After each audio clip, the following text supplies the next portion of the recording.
Pensando en Voz Alta. Conversación espontánea en la que se analizan los temas de actualidad, abordados bajo la perspectiva de Alfredo Mena Lagos. Pensando en Voz Alta. Buenos días, bienvenidos a Pensando en Voz Alta. Antes que nada quiero expresarle mi más sentido pésame a la familia Curi por el cobarde asesinato de Moncho. Yo a los Curi los he visto como familia, uno de ellos ha sido como hermano para mí, y la verdad es que pierde El Salvador y perdemos también los que queremos a la familia Curi. Hoy tengo el gusto de tener con nosotros a otro querido primo, que vamos a hablar de un tema que tal vez no es inmediatamente relevante a El Salvador, pero creo que haríamos muy bien en analizarlo, y es el tema de Nicaragua. Quiero darle la bienvenida a Luis Cardenal y felicitarlo por haber sido reelecto por enésima vez, segunda vez. Bienvenido, Luis. Muchísimas gracias, Alfredo. Yo también quiero sumarme a esas condolencias, a ese pésame a la familia Curi. Tenés razón, es una pérdida para el país y creo que es una manifestación de un síntoma de una enfermedad grave que estamos padeciendo, en la cual pareciera que ya la vida no vale nada, donde ahora han matado sacerdotes, han matado policías, a una policía inclusive asesinada por miembros del mismo cuerpo, han matado periodistas y ahora matan políticos. Creo que es importante que hagamos una reflexión interna, que las autoridades persigan a los responsables, den con ellos lo más pronto posible y que se les caiga todo el peso de la ley, porque en realidad esto le hace mucho daño a la familia salvadoreña y le hace mucho daño al país. Eso lo vamos a analizar en el tercer segmento, porque sí es de las consecuencias que quiero abordar en este programa. Pero la primera parte es sobre nuestra querida Nicaragua. Tú más que yo tenemos vínculos con Nicaragua y nos duele mucho lo que está sucediendo. Pero sí me gustaría tu apreciación, tu análisis, y después también vamos a abordar el tema de COSEP, porque lo hemos discutido varias veces contigo y creo que vale la pena analizar esa situación. Sí, bueno, yo creo que esto era ya gallo cantado lo que iba a suceder. Lo que no esperábamos era que esto iba a suceder tan pronto. Y quizás, tan virulentamente. Sí, y que iba a pasar en la forma en la que pasó, por las razones que pasaron.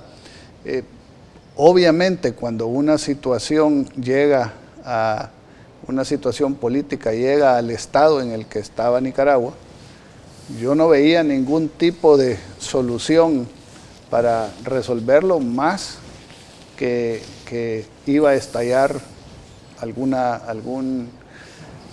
acto de violencia. ¿Por qué? Bueno, pues así ha pasado en todos lados del mundo. Cuando un gobernante o un dictador controla todos los poderes del Estado, el poder judicial, el poder legislativo, controla los sindicatos, controla la parte económica, controla la policía, el ejército, el transporte, los medios de comunicación, al pueblo lo único que le queda es la insurrección, lamentablemente. Sucedió con Somoza y vuelve a suceder ahora con Ortega. Repito, también hay que pensar de que esto, aunque parezca que es una cosa espontánea, quizás no sea tan espontánea como parece. Hay que revivir los acontecimientos. Se hace una reforma al Seguro Social, que por cierto se había señalado que había sido cuna de corrupción, había sido mal manejado, estaba al borde de la quiebra, y se hacen aumentos a las cuotas del Seguro Social que hacen que la contribución de los patronos y los trabajadores llegue casi al 30%. Y además se cobra el 5% de impuestos sobre la renta que reciben los pensionados. Y los primeros que se manifiestan son los pensionados. Dentro de los pensionados se identifican a gente que habían sido sandinistas, y que tenían serias diferencias con la pareja Ortega. Estos pensionados, al hacer las protestas, reciben una represión de lo que allá llaman la juventud sandinista, y que son turbas gubernamentales que se utilizan como cuerpos de choque cuando hay conflictos sociales para que el gobierno no pague el costo político de esto. Y vamos a hacer la comparación.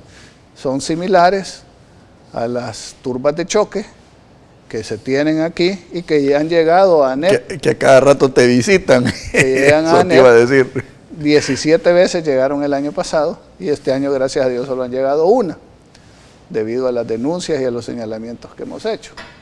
Pero esas turbas llegan, apedrean a los ciudadanos mayores, y esto provoca que los estudiantes, en este caso los primeros que salen son los de la UCA, salgan a manifestarse. Sí es de analizar el hecho que los estudiantes reaccionaron bien rápido y salieron a manifestarse con banderas, rótulos y un mensaje unificado en diferentes zonas o departamentos donde salieron a manifestarse. Lo que significa de que de alguna manera había algún tipo de preparación o alguien estaba detrás de ellos. ¿Quién? No lo sé, no se ha determinado. Pero al salir los estudiantes se recrudece la reacción de la juventud sandinista, y ahora acompañada de la protección o el apoyo de la policía. Y esto se da de una forma todavía más violenta, donde empiezan a salir los primeros muertos. Cuando surgen los primeros muertos, entonces ya viene una reacción que creo yo sí es más espontánea de la población, que dice: están matando a nuestros hijos, están matando a los estudiantes, a los jóvenes, ¿qué es esto? Y entonces salen la gente a apoyar a los jóvenes y a defender los negocios o los centros comerciales y las ventas que estaban empezando a ser saqueadas por estas turbas. Entonces, nuevamente se da otro conflicto y ahí la situación ya se desborda y sale fuera de control. Dos aspectos curiosos que pueden ser casualidad.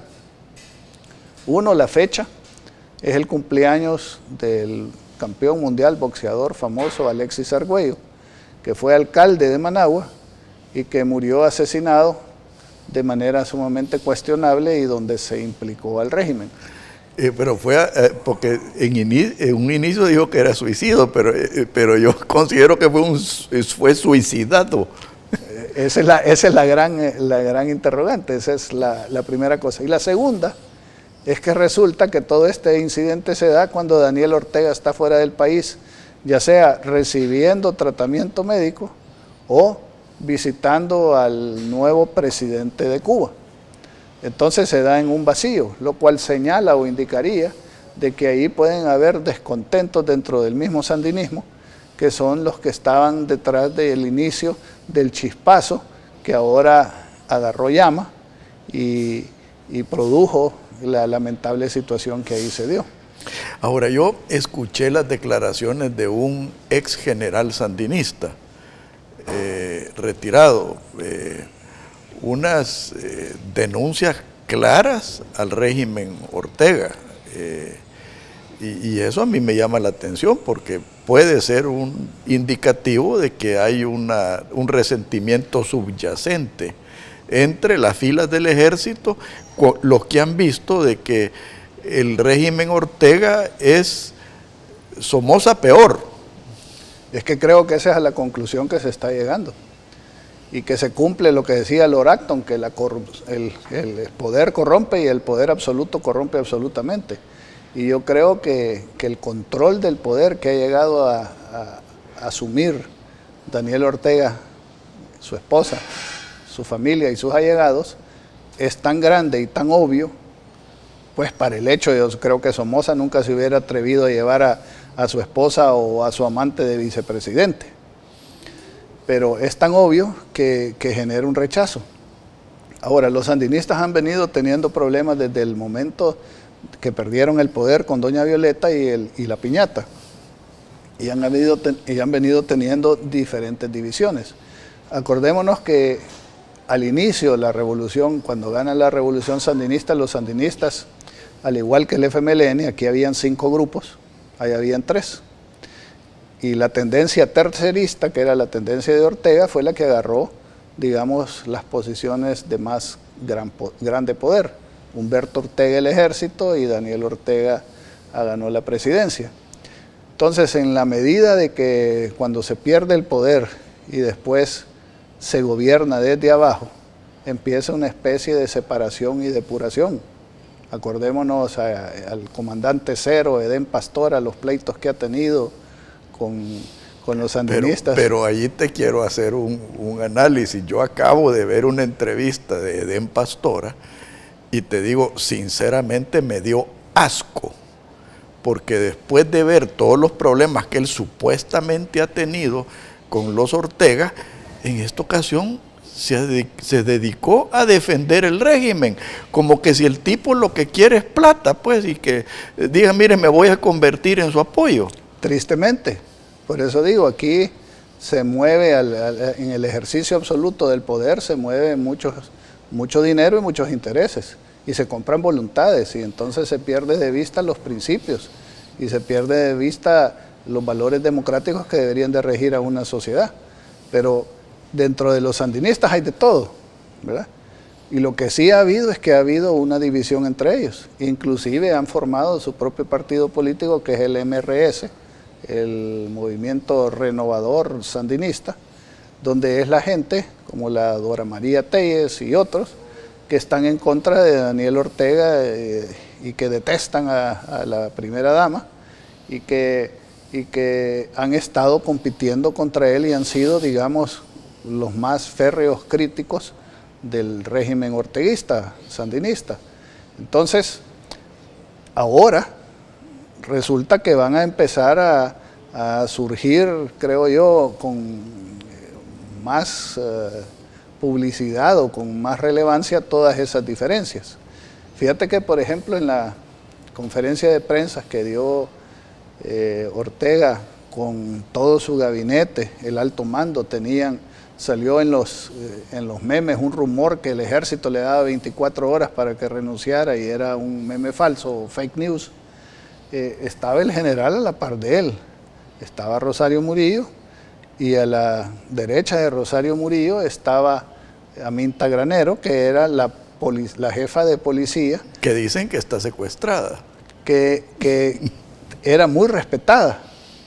Y la policía es, digamos, de las principales señaladas de los abusos y de los asesinatos. Y de la corrupción. Y de la corrupción.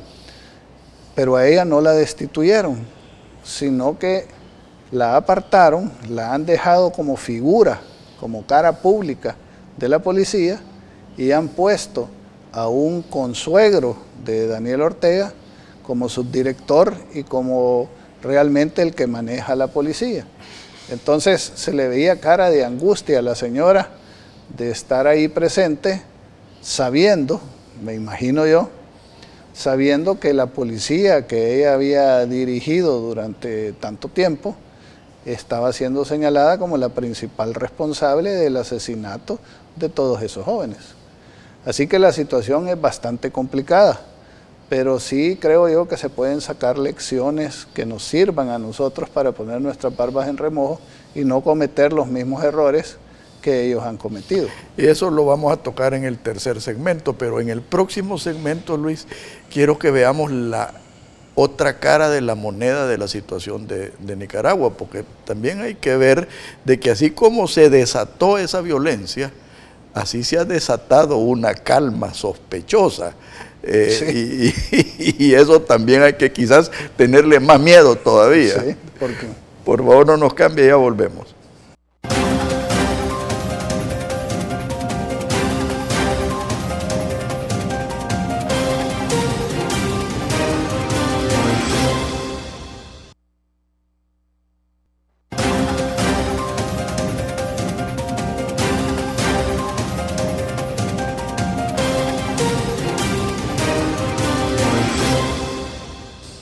Luis, volvamos al tema de Nicaragua. Como te dije anteriormente, a mí me preocupa tanto la virulencia de la violencia hasta en verso me salió. Sí. Como la virulencia o lo inmediato de la relativa calma. Tú que conoces Nicaragua, ¿a qué le atribuyes eso? Creo que todo mundo teme los efectos que esta violencia va a tener. Obviamente los nicaragüenses, o gran parte de los nicaragüenses, se sentían muy contentos o satisfechos de que Nicaragua estaba creciendo en porcentajes importantes, que la inversión estaba llegando, que el turismo se estaba desarrollando, que estaba siendo señalado algunos destinos en Nicaragua como entre los 10 mejores del mundo, que la imagen de Nicaragua en muchos aspectos estaba mejorando, que muchos empresarios estaban haciendo negocios y que esto se va a ver afectado y bueno, y que Nicaragua era considerado el país más seguro de Centroamérica, donde había menos violencia, y que esta imagen y estos resultados positivos se van a ver afectados por todos los acontecimientos que se han dado en la semana anterior. Eso aflige a mucha gente. Creo que el Nica en términos generales es más bohemio, es más, hay menos virulencia con la violencia y todo. Es más violento el Triángulo Norte. Es más violento el Triángulo Norte. Es más violento el Triángulo Norte. Allá dicen de que se pueden echar unas grandes bandeadas, pero al final, y de ahí pues jodido, no sé qué, vamos a tomarnos un... No, mira, si un buen amigo nuestro, yo le pregunté, mira, ¿y cuál es la diferencia entre el nicaragüense y el salvadoreño? Y me dijo una cosa muy curiosa, me dice, mira, me dice, es que el nicaragüense es más cliente, me dice, el salvadoreño es más ciudadano, me dice. Hablando de la complicidad que había, especialmente el sector empresarial, que quiero que abordemos eso, esa complicidad aparente que había entre los grandes empresarios y el régimen sandinista. Sí, fíjate que no deja de tener razón tu amigo. Alguien decía... Es nuestro amigo, y después te voy a decir quién fue. Bueno, porque fíjate que alguien hacía una comparación sociológica o antropológica, para ponerlo más sofisticado, con lo que sucedió en la Unión Soviética y lo que pasa en Nicaragua y lo que pasa en Cuba. Y decía, mira, el soviético nunca ha sido ciudadano, siempre ha sido siervo. Pasó de ser siervo de los zares a ser siervo de la nomenclatura comunista. En Nicaragua, si hacemos un conteo histórico, digamos desde 1932, estuvo bajo la dictadura somocista. Salió de la dictadura somocista, la revolución que generó grandes expectativas y no cumplió casi ninguna, y cayó en la dictadura sandinista, que gobernó 10, 11 años. Después empieza... Que no es ni sandinista, es una dictadura orteguista. Ahora. Ahora sí, correcto. Antes, al inicio, era sandinista.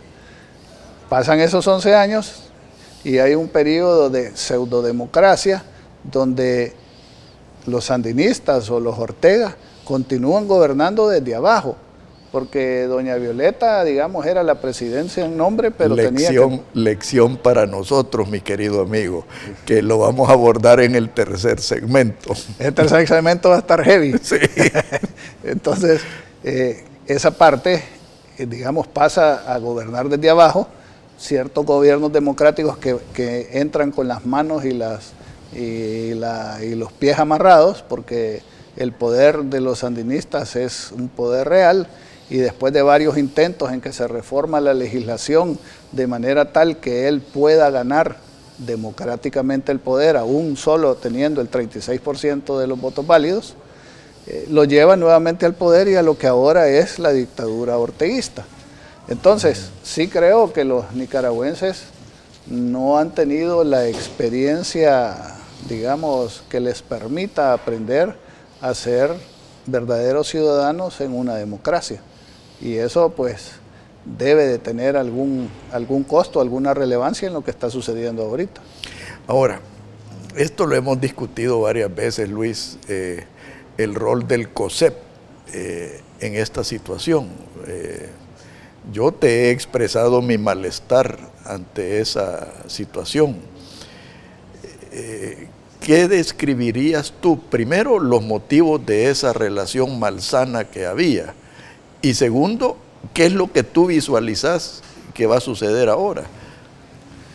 Estas discusiones no solo las hemos platicado, sino que las hemos tenido en foros donde participamos, donde inclusive llegó el COSEP a decir de que su modelo era exportable y que debía de ser copiado.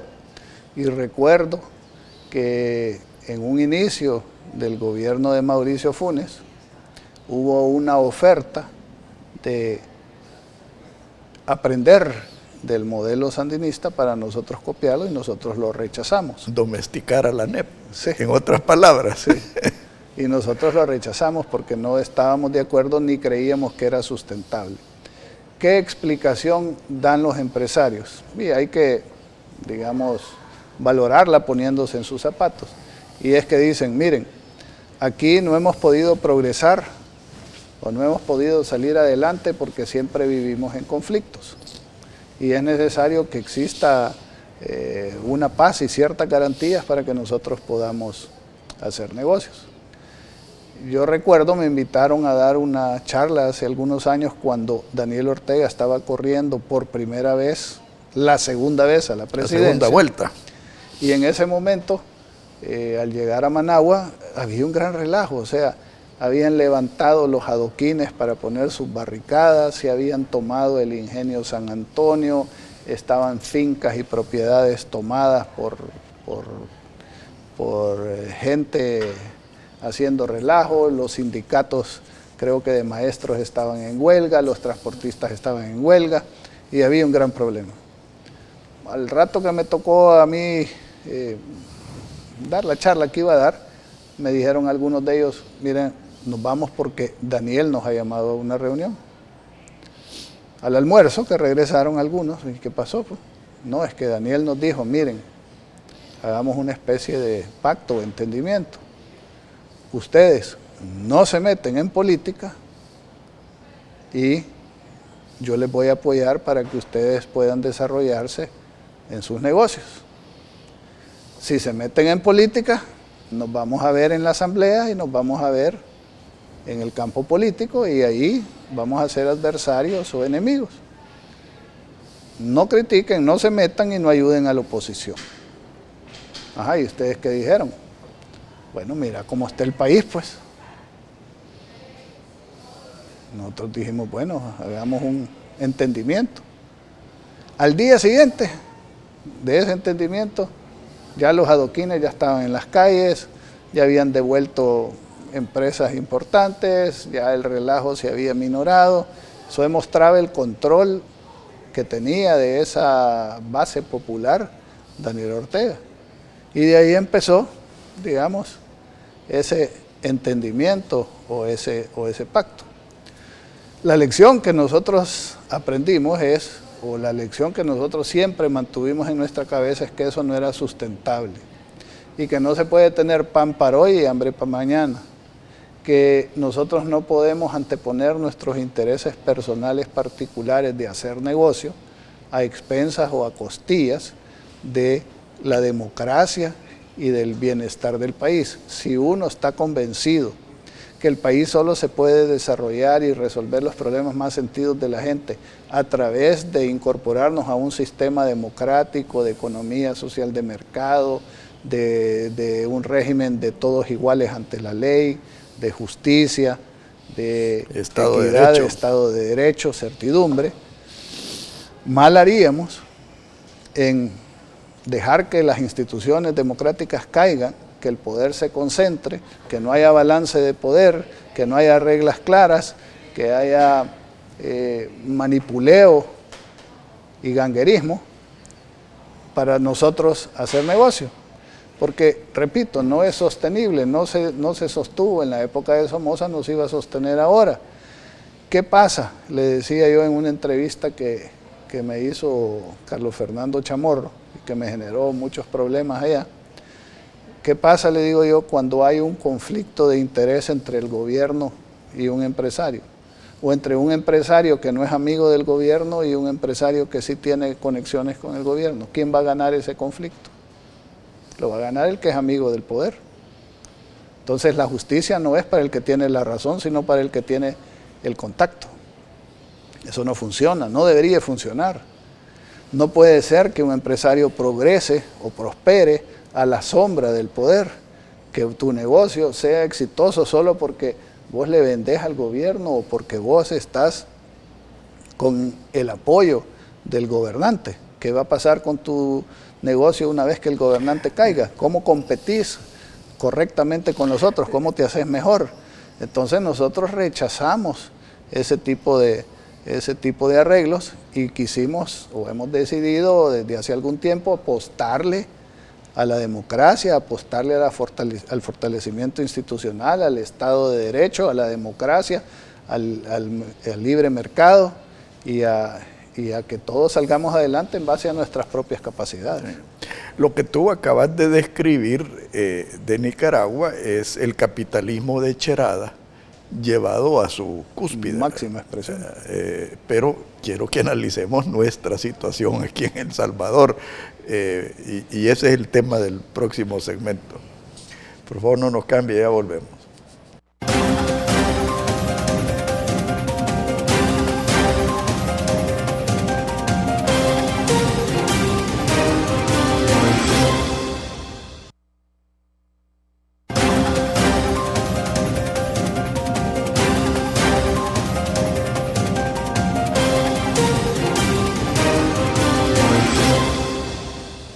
Luis, las recién pasadas elecciones de marzo para mí enviaron un mensaje claro. Primero, un rechazo a la partidocracia y segundo, la necesidad de reformas. ¿Cuál es tu análisis? No, yo creo que es cierto y como hemos señalado en otras ocasiones, creo que aquí está habiendo, y no solo en El Salvador, en muchos países un divorcio entre la clase política y los ciudadanos. Los ciudadanos han evolucionado muchísimo más rápido que los políticos. Y al evolucionar más rápido las demandas de los ciudadanos, al no ser escuchadas por los políticos, van generando una distancia, un divorcio.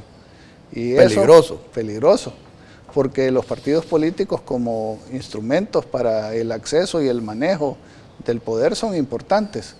Y por eso es que se debe trabajar en que exista democracia interna, que exista transparencia, que exista reglas claras, Estado de Derecho dentro de los mismos partidos políticos y que existe una conexión con la gente. Pero el resultado electoral viene a manifestar, digamos, esa diferencia de visión sobre el país. Porque nosotros, y ocupo de ejemplo esto, el último ENADE, donde yo di un discurso en nombre del sector productivo, y posteriormente dio un discurso el presidente. Y los dos discursos eran diferentes. Y alguien decía, bueno, aquí como que estamos hablando de dos países. Y yo le decía, mire, la gente en todas las encuestas señala que vamos por el rumbo equivocado. 9 de cada 10 dice que vamos mal. Y usted nos está planteando un país que no es el nuestro, no es el que vive la población, donde lo que se dice es que todo está bien, con algunos problemitas. Bueno, las elecciones demuestran que la población estaba más cercana a lo que nosotros decíamos a que lo que dice el gobierno, que la propaganda no es suficiente para cambiarle la realidad que sufre la población, que la gente se siente insegura cuando va a trabajar, cuando se va en un bus, cuando manda a sus hijos a la escuela y se queden tranquilos. Excepto cuando vas en caravana, ¿verdad? Cuando vas en caravana blindada con seguidores. Sí. Ahora, tan importante como el mensaje electoral, Luis, es el mensaje que ha enviado nuestro querido partido, y digo nuestro en mi caso entre comillas, Arena. Mi apreciación personal de ese resultado es que prevaleció la falsa derecha. Y digo prevaleció porque no puedo decir ganó. Ganar es en un evento transparente, justo y objetivo. Y eso no sucedió. En mi opinión personal, y es muy personal, en este evento de Arena, perdió El Salvador perdió Arena. ¿Quiénes ganaron? Ganó el dedazo, ganó la matonería, ganó el mercantilismo y ganaron los privilegios. Haciendo un recuento de todo eso, ¿qué es lo que me dice a mí? Que Arena no solo, o los dueños de Arena, no solo no han aprendido la lección del evento electoral de marzo, sino que no quieren aprender. Y yo te digo, yo abiertamente apoyé a Javier Simán, porque creo que Javier Simán era la última oportunidad de Arena de cambiar. Y por eso es que te digo que El Salvador perdió. Ya no solo es Arena, El Salvador perdió. Es una apreciación muy personal. No, y tenés derecho a tenerla y tiene sus razones. Yo creo que también hay otro lado de la moneda. Bueno, en el caso del FMLN, con las elecciones el mensaje pareciera que se perdió, porque lo que dijeron es culpa de todo el mundo menos mía. Es culpa de... Pero ese es problema de ellos. Sí, el problema, y gracias a Dios que lo tienen. Sí, pero es que te voy a decir por qué lo estoy mencionando.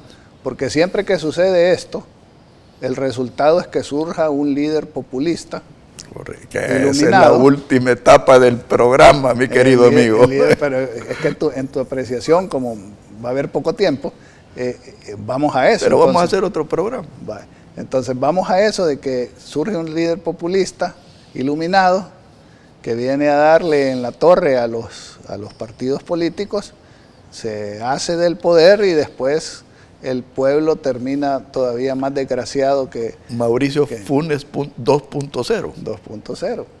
Entonces, aquí pasa eso, pero dentro de Arena también hay un área, creo yo, positiva, y es el hecho de que por primera vez al menos se hizo el intento de tener una elección, y esa elección ha despertado inquietudes y ha despertado demandas y ha despertado críticas. Y despertado realidades. Y que van a tener un impacto en el partido, y yo espero que el partido, el impacto en el partido sea positivo, digamos. Ahora, al sumar las dos situaciones que se dan, entonces ahora debemos de empezar a ver qué es lo que se va a presentar para la próxima elección, donde van a haber dentro del FMLN, digamos, dos candidatos que quieren dar la imagen de un cambio, lo mismo sucediendo dentro de Arena, y por otro lado un outsider que está diciendo ya los partidos políticos son opciones muertas, no hay que creer en ellas y vamos para allá. Si van esos tres candidatos a la contienda, ¿qué va a suceder si alguien no gana en primera vuelta? No, es que nadie va a ganar en primera vuelta. Entonces, ¿qué va a suceder? Le van a echar la vaca a Arena. Esa es mi teoría. Es la teoría más probable. Sí. Y es la teoría más probable. Entonces, si Arena no ve ese futuro, digamos, mediano que va a tener que enfrentar y no actúa acorde a esa amenaza política, entonces lo que le depara al país de cara al futuro es una situación que merece mucha reflexión. No, y Arena debe de recuperar su credibilidad, que por lo que ha sucedido no lo está haciendo. Pero analicemos cuál es la realidad nacional. Aquí está de moda decir de que es la polarización la que nos tiene como estamos. Mi opinión personal es de que ese es uno de los elementos. Hay otro elemento que quizás es más cínico. ¿Cómo se ponen de acuerdo las cúpulas ahí arriba? Y aquí tenemos que hablar de hechos, no tenemos que hablar de realidades. Y aquí, perdóname, yo sé que tú en lo personal no, pero la empresa privada ha tenido complicidad en esto. Mira si los gobiernos del frente han hecho algo por generar una política de cielos abiertos. Mira si los gobiernos del frente, yo sé que tú en tu junta directiva tenés prominentes miembros del sector azucarero, mira si el gobierno del frente ha hecho algo por romper las prácticas monopólicas tan dañinas en el sector azucarero. Mira si se habla de los dueños de ese sector tirándole plata al FMLN y tirándole plata a Arena. ¿Qué mensaje se le envía al salvadoreño común y corriente? Y más aún, ante el ejemplo, el triste ejemplo que dio COSEP en Nicaragua. No estoy hablando de que sea la misma cosa, Luis. Y yo creo que tú sos de los pocos rayos de esperanza que hay en esto. Pero creo que es una realidad que tenemos que discutir, Luis. Sí, yo creo que hay que discutirlo en todas sus... en su amplio espectro. En todo aspecto y en toda su magnitud. Porque, digamos, ahora que se está hablando de la integración aduanera, hay discusiones y hay discusiones que sí son reales y que tenemos que ver cómo se resuelven. Todos estamos claros que debemos de luchar o trabajar para integrar la región, porque si no, no tenemos posibilidades reales de competir. Pero a la hora que se hacen estos análisis, resulta, cosas que yo no sabía, que me he tenido que instruir en eso, resulta, por ejemplo, que hay más de 156 productos en donde tenés aranceles y barreras no arancelarias diferentes, especialmente en el campo de la agricultura y agropecuario. Agroindustria, mejor dicho. Agroindustria, los quesos, la ganadería, etc. El azúcar. Pero es que el azúcar lo estoy poniendo aparte. Entonces, tenés un problema ahí que si se hace una integración sin tomar en cuenta estas cosas, pues todos esos rubros pudieran terminarse, aunque ahorita estén en posición de debilidad. Hay un rubro, por ejemplo, lo de los vehículos, donde yo no me lo imaginaba, pero me decía alguien, mira, es que si sucede eso, la verdad es que nosotros vamos a quebrar. ¿Y por qué van a quebrar? Les digo yo, si muchos de ustedes son regionales. Bueno, me decía, pero no tenemos las mismas marcas en toda la región. Entonces, pero es que es una realidad, Alfredo. Tenés, en el caso particular de una marca X, que aquí se vende mucho, y en Guatemala se vende más barato, y le digo, ¿por qué se vende más barato? Ah, bueno, me dice, porque allá el impuesto es más barato, aquí paga el 30, allá paga el 25. Hay que homogenizar impuestos. Exacto. Allá tiene un IVA diferente. Hay que homogenizar el IVA. No hay, pero es que te voy a la anécdota. Allá, dice, no se paga primera matrícula como se paga aquí. Y además allá, como tienen un volumen de compra más grande, reciben un mayor descuento cuando tienen los carros. Entonces, nadie va a venir a comprar carros a El Salvador, sino que van a ir allá. Los 186 cosas. Con el azúcar, nosotros tenemos una reforma agraria. Allá están integrados verticalmente.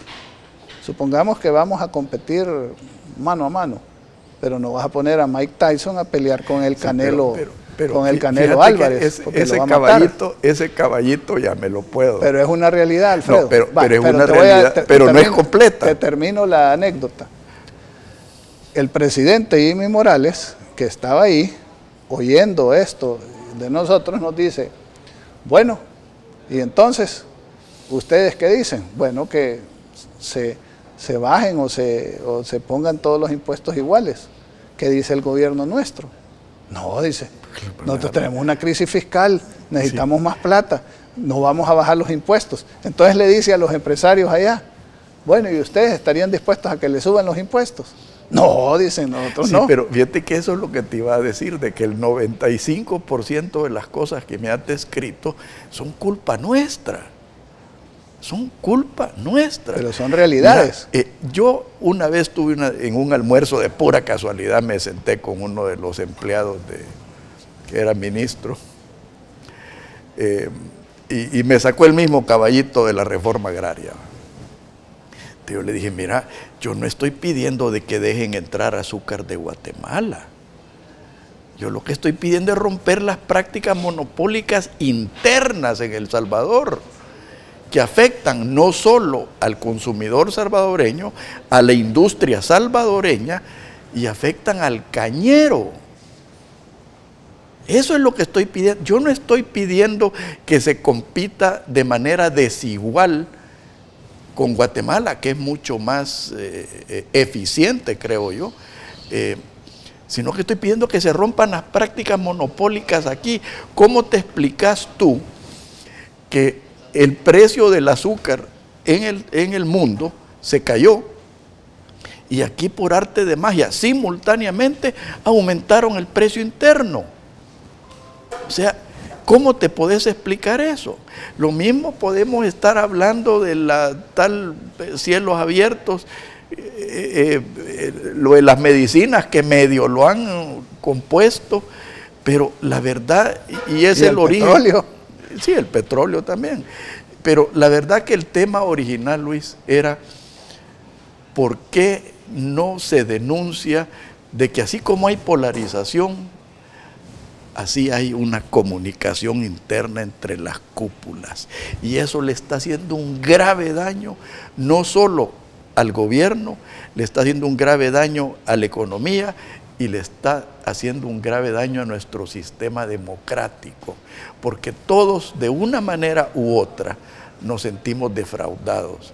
Y yo creo que nos ha quedado en el tintero. Ya me regañaron que se nos acabó el tiempo. Ya acabó el programa. Sí, bueno, pero te voy a invitar, Luis, porque la verdad que si bien es cierto lo que ha sucedido en Arena y lo que ha sucedido en las elecciones, creo que el sector privado debe jugar un papel primordial para corregir todo este tipo de errores que tanto daño nos están haciendo. Y estamos tratando y vamos a hacer una serie de propuestas para ello.